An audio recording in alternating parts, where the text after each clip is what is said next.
Ang hiwaga na aral ng lihim na kaalaman.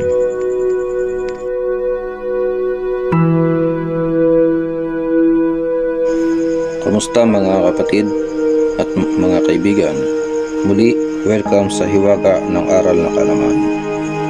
Mga kapatid, muli akong may babahagi sa inyo na kaunting kaalaman sa gamutan. Mga kapatid, ito pong mga salitang ito ay hindi nyo na po kailangan na makipagkumbate sa isang mangkukulam o masasamang elemento.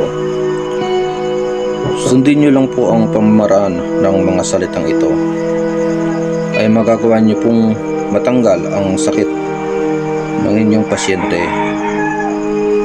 Mga kapatid at kaibigan, bago nyo po ito gawin ang panggagamot gamit ang mga salitang ito, ay magpuder wakod muna kayo.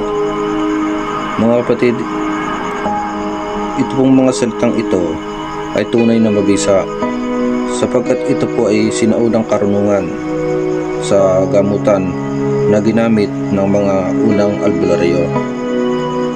Mga kapatid, sa kaunting kalaman na ito ay makakatulong po kayo sa ating kapwa na may mga sakit espiritual. Muli mga kapatid, sundin nyo lang po ang pamamaraan ng mga salitang ito. Hanggang sa muli, ito na po ang mga orasyon.